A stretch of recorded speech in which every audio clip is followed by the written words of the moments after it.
Nas terras férteis e onduladas de Trujillo, no coração do Vale del Cauca, o ar costuma ser pesado, carregado com a umidade da selva e o silêncio de quem aprendeu muito cedo que falar demais pode ser uma sentença de morte. Foi neste cenário, entre as plantações de café e as montanhas imponentes que parecem tocar o céu, que começou a trajetória de um homem cujo nome seria sussurrado com uma mistura de pavor e profundo respeito: Diego León Montoya Sanchez. No início de sua jornada, ele não era o monstro que o mundo conheceria mais tarde por meio de manchetes internacionais. Ele era apenas um jovem colombiano, movido por uma ambição silenciosa, alguém que observava as engrenagens do poder de longe, esperando o momento exato para inserir sua própria peça no complexo tabuleiro do crime organizado. Diferente de figuras como Pablo Escobar, que buscavam a adoração das massas e o brilho perigoso dos holofotes, Diego León Montoya, que logo seria chamado por seus subordinados de Dom Diego, entendia que a verdadeira força reside na invisibilidade absoluta. Ele começou sua carreira no submundo de forma extremamente discreta, atuando inicialmente como um transportador de drogas eficiente, pontual e metódico.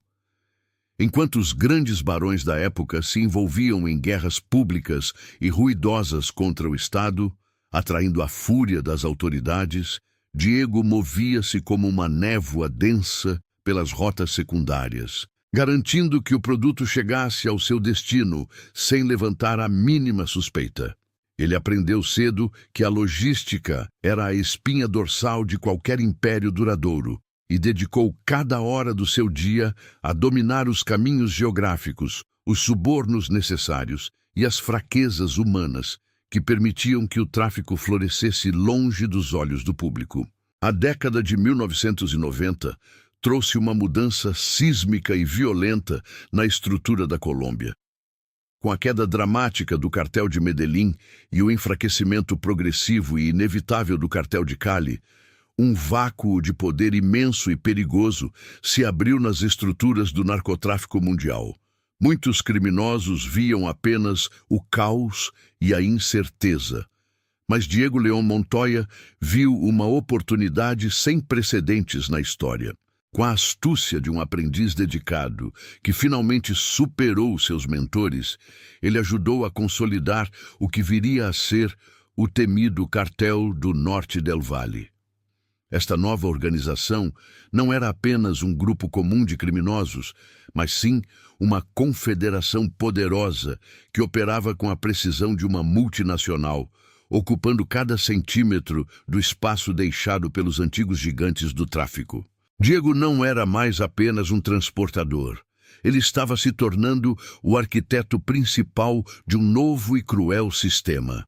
Sua ascensão meteórica foi marcada por uma dualidade fascinante e aterrorizante. Para o mundo exterior e para as agências de inteligência internacionais, ele continuava sendo uma figura nebulosa, uma sombra quase impossível de rastrear com precisão. Internamente, porém, sua influência crescia de forma exponencial. Ele se cercou de figuras de poder, aprendendo minuciosamente com os erros fatais dos antigos barões e refinando constantemente seus métodos de controle e repressão. Diego tornou-se, por direito de força, o Senhor da Guerra, um título que carregava com um orgulho silencioso. Ele não controlava apenas as mercadorias ilícitas. Ele detinha as chaves das rotas de exportação mais lucrativas para os Estados Unidos, transformando o fluxo de cocaína em um rio constante e bilionário que alimentava sua imensa riqueza e seu poder absoluto sobre todo o Vale del Cauca. A motivação de Dom Diego era clara, embora ele raramente a expressasse em palavras para seus confidentes. Ele queria ser infinitamente maior que todos os que vieram antes dele, mas sem jamais cometer o erro fatal da exposição excessiva. Ele desejava o controle total, a hegemonia que o colocaria no topo de uma pirâmide invisível, acima de qualquer rival interno ou autoridade governamental. Em sua mente calculista, ele era o guardião de uma ordem necessária no submundo, o mestre das marionetes que puxava os fios por trás das cortinas de suas fazendas luxuosas, cercado por uma segurança implacável. No entanto, o poder absoluto sempre cobra um preço alto, e a solidão no topo começou a gerar desconfianças que corroem até as alianças que pareciam ser as mais sólidas. Antes de continuarmos, inscreva-se no canal e conte para nós nos comentários de onde você está assistindo. Enquanto Diego León Montoya consolidava seu vasto império, as sementes venenosas da discórdia começavam a germinar dentro do próprio coração do cartel do Norte del Valle. O equilíbrio frágil entre os líderes da organização estava prestes a ser rompido de forma irreversível por uma decisão que mudaria para sempre o destino da Colômbia. Diego, movido por uma sede de domínio que já não cabia em divisões territoriais ou acordos de cavalheiros, decidiu que o trono não poderia mais ser compartilhado com ninguém. Ele não aceitaria mais sócios ou subordinados que se sentissem seus iguais na hierarquia do crime. Uma tensão elétrica e sombria começou a percorrer os corredores do poder, um presságio claro de que o sangue voltaria a manchar as águas do rio Cauca. O fantasma estava finalmente pronto para mostrar suas garras, desencadeando um racha interno violento que transformaria aliados de longa data em inimigos mortais, preparando o cenário para uma das guerras mais brutais e sangrentas da história do narcotráfico moderno. O silêncio de Trujillo estava prestes a ser quebrado por uma tempestade de fogo e traição. A aliança que uma vez sustentou o cartel do Norte del Valle começou a se fragmentar sob o peso de duas personalidades colossais e irreconciliáveis. De um lado, a frieza calculista de Diego León Montoya. Do outro, a brutalidade impulsiva de Wilber Varela, conhecido no submundo como Jabón. O que começou como uma divergência estratégica sobre como lidar com a pressão crescente das autoridades norte-americanas, rapidamente se transformou em uma ferida aberta. Jabón, temendo a extradição iminente, defendia a cooperação direta com o governo para salvar a própria pele, algo que Dom Diego considerava a traição suprema ao código de honra que ele mesmo ajudara a construir com sangue.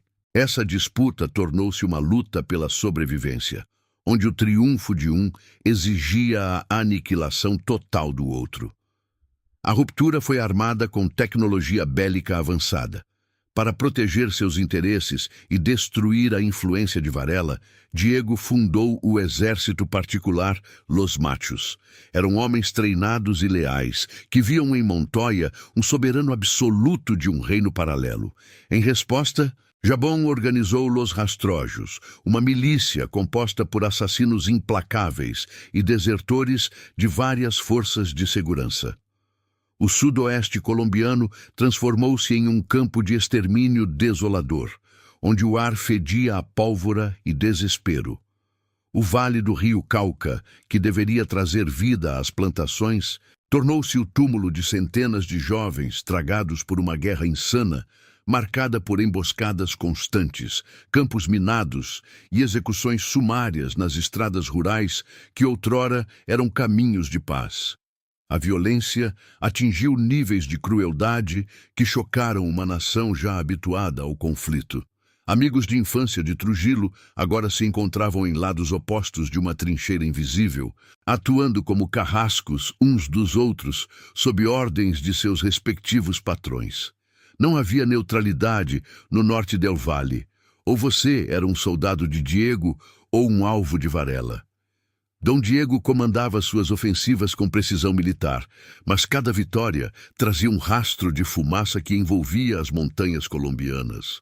O custo humano era incalculável, e a paranoia de Diego crescia junto com seu poder de fogo, transformando o outrora discreto transportador em um fugitivo sitiado pelo medo constante e pela desconfiança absoluta em relação a todos ao seu redor. Enquanto a região queimava, O FBI incluiu Dom Diego na lista dos 10 fugitivos mais procurados do planeta. O fantasma agora dividia o cartaz de busca com figuras como Osama Bin Laden, elevando o preço de sua captura a níveis astronômicos. Essa notoriedade indesejada destruiu sua estratégia de invisibilidade. Ele não era mais apenas um problema local colombiano escondido na selva. Ele era um alvo prioritário global, com uma recompensa imensa sobre sua cabeça que faria qualquer aliado considerar o valor da lealdade. O mundo inteiro agora sabia o rosto do homem que preferia as sombras, tornando cada movimento seu uma aposta perigosa contra o destino implacável que parecia se aproximar a cada dia que passava. Apesar da pressão internacional, Diego mantinha sua aura de intocabilidade em fazendas fortificadas, protegido por anéis de segurança que rivalizavam com exércitos nacionais. No entanto, a guerra contra Jabón drenava seus recursos financeiros e sua sanidade mental.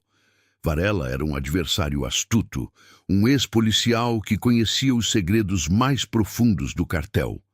O conflito tornou-se um jogo de xadrez sangrento, onde cada movimento resultava em massacres em povoados isolados. A população civil vivia sob o terror constante de um toque de recolher imposto por armas automáticas, enquanto os dois barões disputavam violentamente as rotas de exportação, espalhando cadáveres pelas margens dos rios e pelas principais rotas de comércio internacional. O momento da virada veio das entranhas da confiança que Diego julgava inexpugnáveis por qualquer quantia de dinheiro. Durante uma movimentação que deveria ser um segredo absoluto, os machos prepararam uma emboscada definitiva para eliminar Jabón. O plano era tecnicamente perfeito e o armamento pesado. No entanto, o alvo nunca apareceu no local combinado. Pior do que o fracasso foi a percepção gélida de Diego de que as autoridades e seus rivais sabiam exatamente onde ele estaria em cada minuto daquela operação. A revelação foi um golpe devastador no orgulho do fantasma. Seu círculo íntimo começou a vazar informações cruciais.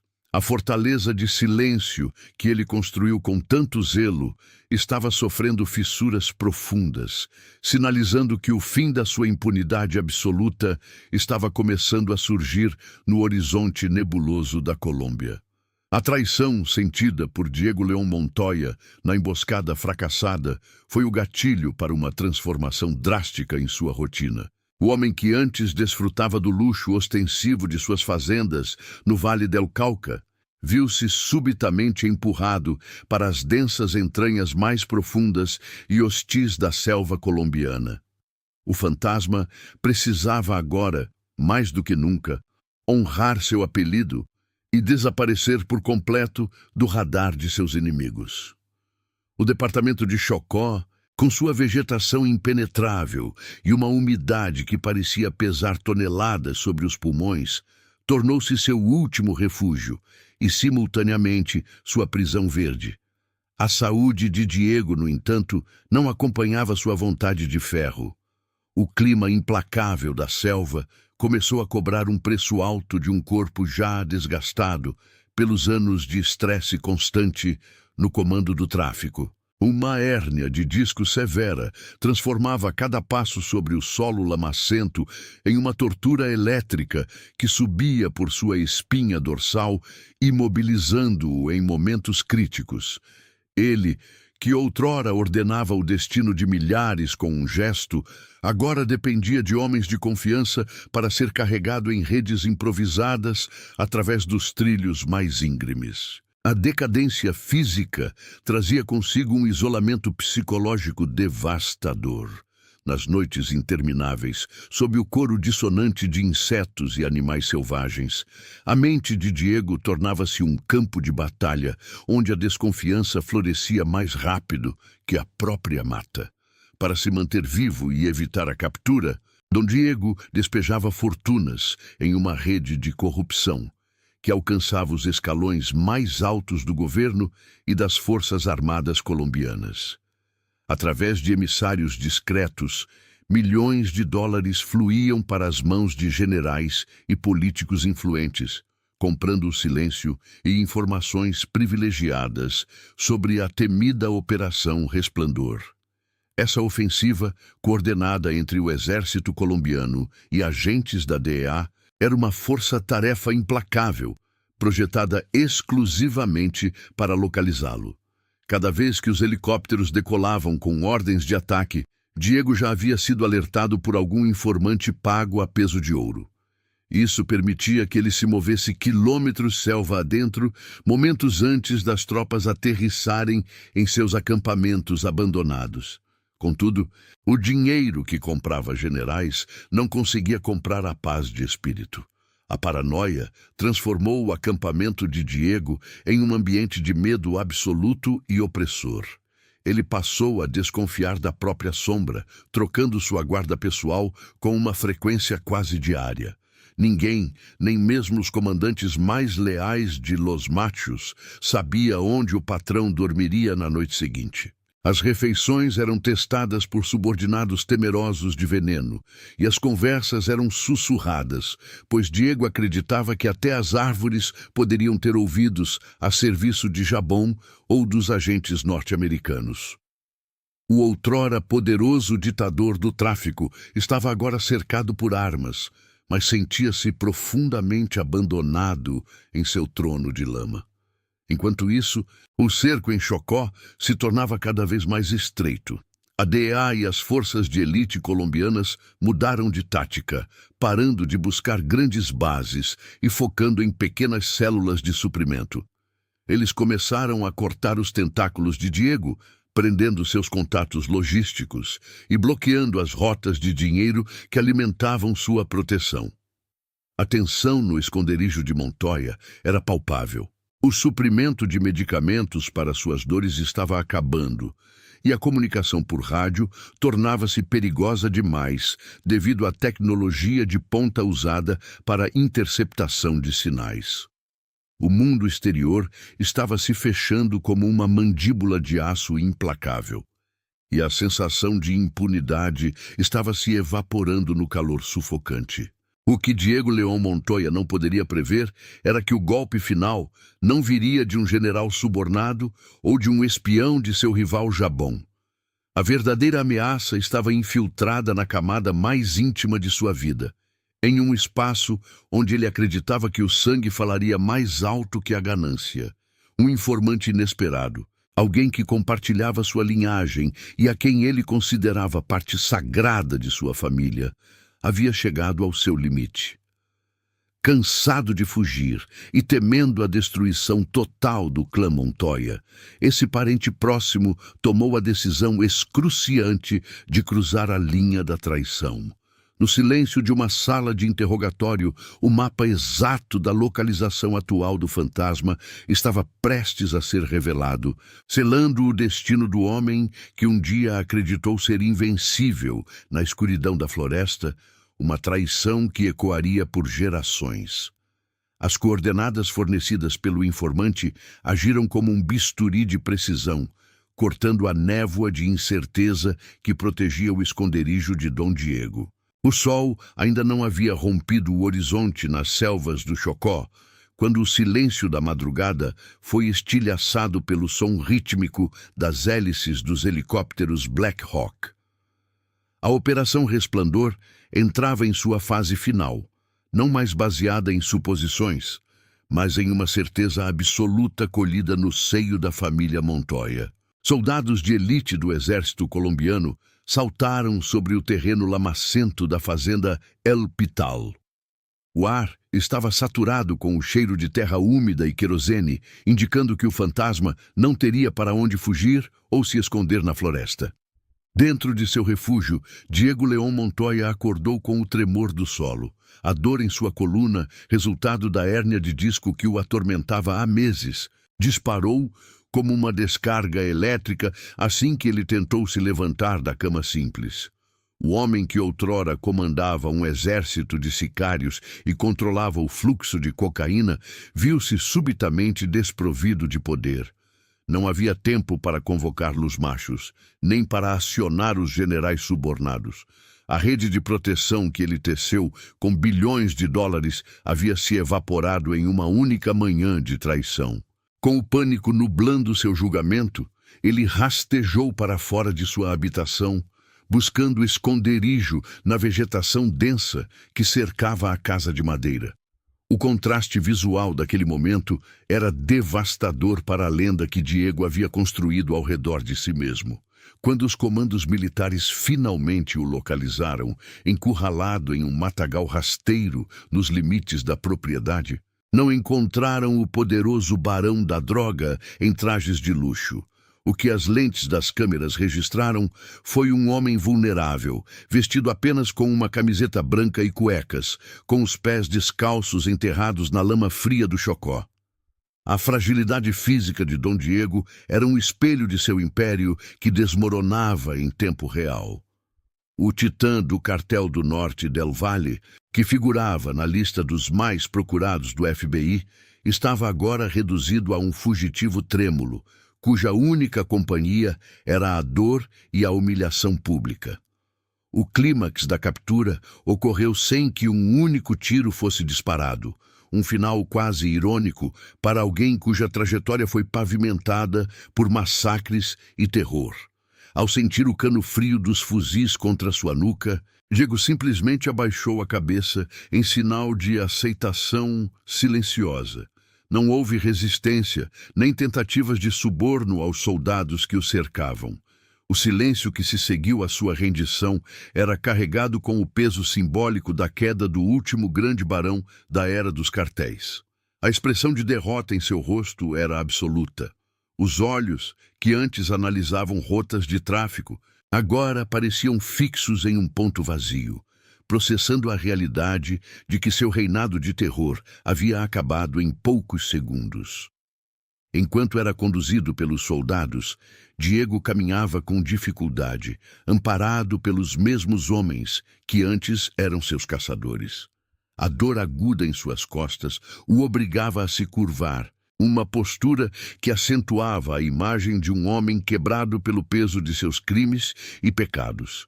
Ele foi levado para o heliporto improvisado sob um esquema de segurança rigoroso. O rugido dos motores abafava qualquer diálogo, mas o silêncio de Montoya falava mais alto que qualquer palavra. Ao ser içado para dentro da aeronave, ele lançou um último olhar para as montanhas que haviam sido seu domínio. A era do Cartel do Norte del Valle estava sendo encerrada naquele instante, sob custódia pesada e destino incerto. O transporte aéreo marcava o fim de uma era de impunidade absoluta na Colômbia. Observando as nuvens através da janela do helicóptero, Diego sabia que o isolamento da selva seria substituído pelo isolamento de uma cela de segurança máxima. A notícia de sua captura se espalhou rapidamente, tornando-se um troféu político para as autoridades. No interior da aeronave, a atmosfera era carregada. Os agentes da DEA observavam o prisioneiro com cautela, cientes de que ele era um arquivo vivo de segredos que poderiam abalar as estruturas de poder. O silêncio de Diego alimentava uma dúvida. Ele colaboraria com a justiça para salvar o que restava de sua família, ou levaria para o túmulo os nomes daqueles que sustentaram seu império de cinzas. O caminho para a extradição estava oficialmente aberto. O asfalto da pista na base aérea de Catán, em Bogotá, parecia exalar um frio que nada tinha a ver com a altitude da capital colombiana.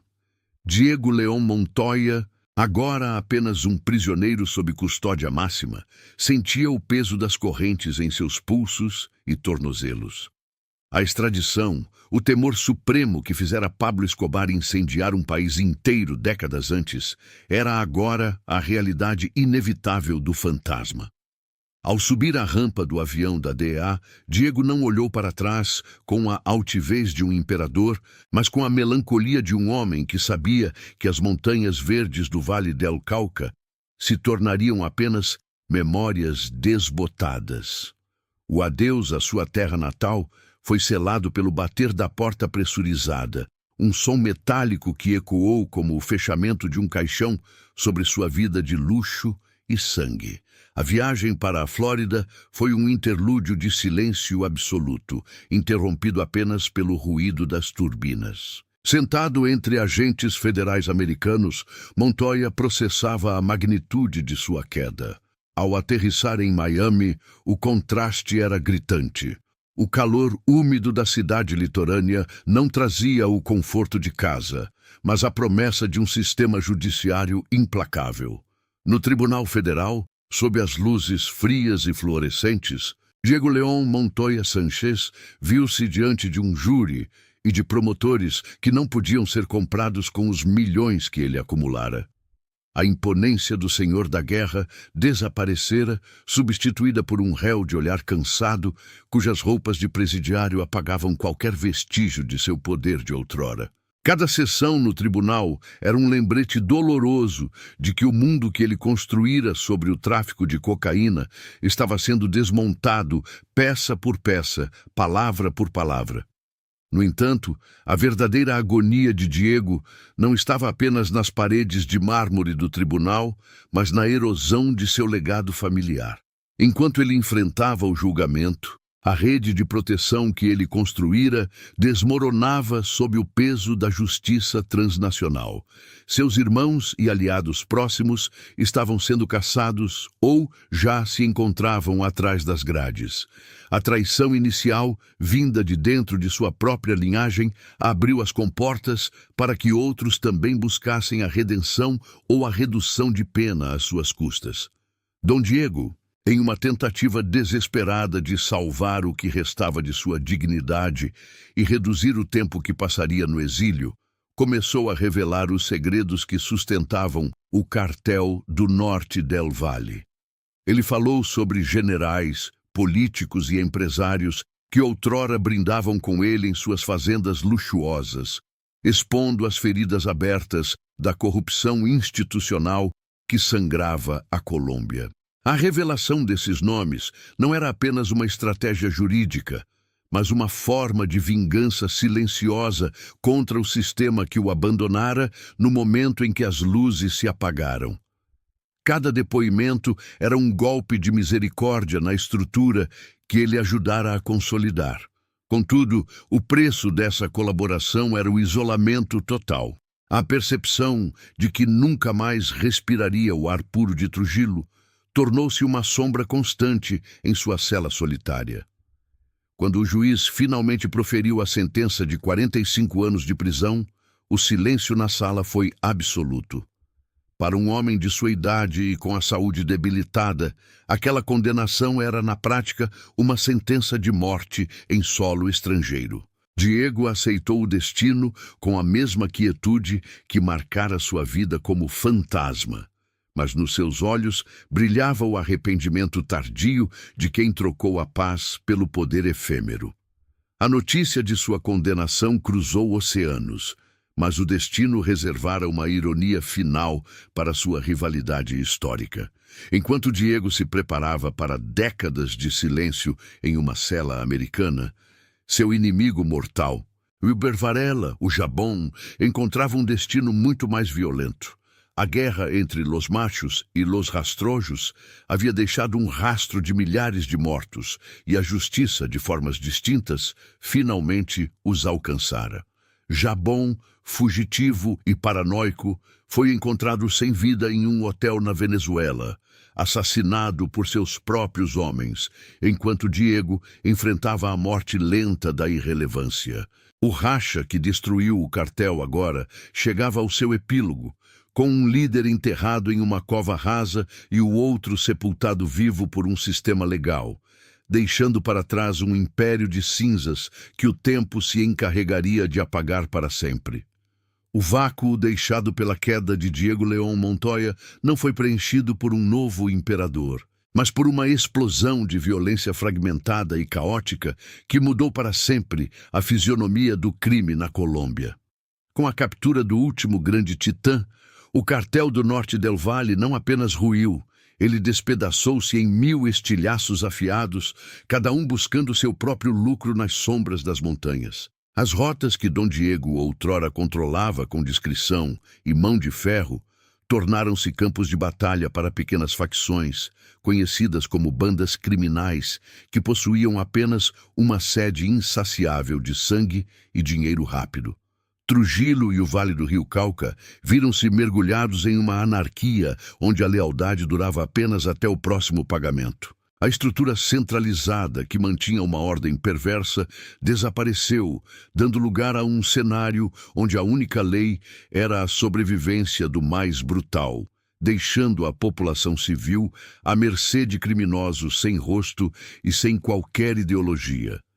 O custo dessa ambição desmedida recaiu pesadamente sobre os ombros de sua própria família, que pagou o preço mais alto pela vida de crimes do patriarca. O alicerce emocional que Diego tentou blindar com muros de ouro e exércitos particulares foi dizimado pela engrenagem implacável que ele mesmo ajudou a construir. Seus irmãos enfrentaram destinos sombrios. Uns descansam em sepulturas sem honra. Outros definham em celas frias em solo estrangeiro, enquanto os sobreviventes foram forçados ao exílio amargo, carregando nomes que se tornaram sinônimos de infâmia. A traição que selou seu destino, vinda de seu círculo mais íntimo, deixou uma ferida que o isolamento jamais conseguiria cicatrizar em sua alma. Montoya descobriu tarde demais que no narcotráfico o sangue derramado sempre clama pelo sangue de quem o ordenou. Cada dólar acumulado foi, no fim, e pago com a liberdade e o bem-estar de seus entes queridos, restando apenas lembranças dolorosas. Hoje, a realidade de Diego León Montoya resume-se a 4 paredes de concreto, reforçado em uma prisão de segurança máxima nos Estados Unidos. O homem que um dia decidiu o destino de nações e movimentou toneladas de mercadoria, agora depende de permissões burocráticas para ver a luz do sol por breves momentos. A saúde, debilitada pelas privações na selva de Chocó, tornou-se sua maior inimiga, transformando os dias em uma batalha silenciosa contra o próprio corpo. O luxo das fazendas e o som do vento nas montanhas de Trujillo foram substituídos pelo zumbido constante das luzes fluorescentes e o bater metálico de portas automáticas que nunca se abrem para a liberdade. Ele é um homem esquecido pelo mundo que um dia dominou, uma sombra que caminha por corredores estéreis, longe dos olhos de uma Colômbia que tenta curar as cicatrizes que sua ganância deixou. A trajetória de Dom Diego serve como uma lição sombria sobre a futilidade da violência e do poder efêmero baseado no medo. O império erguido sobre pilhas de dinheiro e cadáveres provou ser tão passageiro quanto a névoa matinal do Vale do Cauca. A guerra contra Jabón, que consumiu milhares de vidas em uma disputa de egos, terminou sem vencedores reais. Enquanto Wilber Varela jaz em uma cova anônima na Venezuela, vítima da traição de seus próprios homens, Montoya enfrenta a morte lenta da irrelevância absoluta em uma cela onde o tempo parou. A busca obsessiva pelo controle resultou na perda completa de sua autonomia, provando que nenhum castelo de cartas resiste ao peso dos anos. O poder é uma ilusão que se dissipa assim que a primeira algema é fechada, restando apenas o arrependimento. O encerramento da história de Diego León Montoya não possui glória, apenas um suspiro de conformismo melancólico no silêncio do cárcere. O fantasma do Norte del Valle foi reduzido a um simples número de identificação em um sistema prisional impessoal. O legado de cinzas que ele deixou para trás é um lembrete permanente de que o crime oferece apenas 2 destinos: o cemitério ou a solidão eterna de uma cela. No silêncio de sua clausura, Diego talvez compreenda finalmente que o verdadeiro poder não estava nas armas de Los Machos, mas na paz que ele abdicou em nome de uma coroa de espinhos. A história do último barão termina como um alerta. Impérios de medo desabam, deixando o vazio absoluto e a lição de que o silêncio da prisão é o preço final por uma vida de fúria criminosa. O fantasma finalmente desapareceu no anonimato do concreto.